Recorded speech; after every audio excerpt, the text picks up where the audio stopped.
Savvy seller tip number one is going to be you need to sit down with a real estate agent. Don't be afraid that they're going to list your home and without you knowing about it or anything. Sit down with them and say, I want you to explain to me where my values are on my home.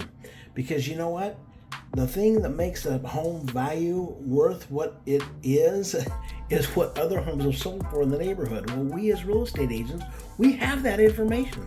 We have live information from the MLS of the last homes that sold in your neighborhood. And interestingly enough, what for sale by owners have sold for doesn't mean squat because it's not on record.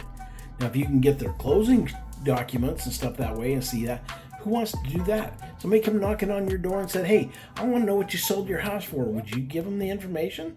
I mean, maybe you would, maybe you won't. But a lot of times people want to keep that private information to themselves. And so, but we as real estate agents, we have access to the MLS.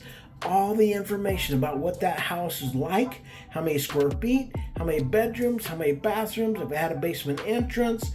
All those kind of things are things that we use as information to determine what your value of your home is. And we break that down on a price per square foot basis because that's what an appraiser uses. An appraiser uses your price per square foot to determine what the value of your home is.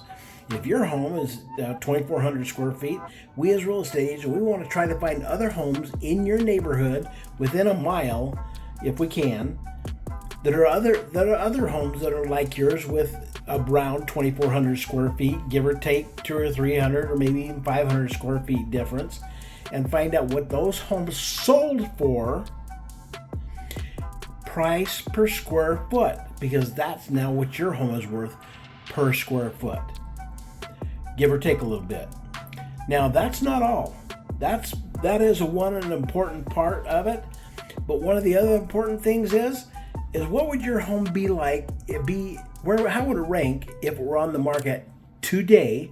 Not 3 months ago, not 6 months ago, today. If your home was on the market, how would it price out? Would it be number 1, 2, 3, lowest price, highest price? Those are the things we look at because if there's nothing else out there competing with yours, you want to try to get top dollar for it. If you've got other homes that are in the same square footage, same years type of thing, and same neighborhood, and they're $30,000, $40,000, $20,000 less expensive than yours, you got to take that in consideration because they're going to be selling you're going to be selling their home. Is that really what you want? All right, savvy seller tip number one, rock and roll.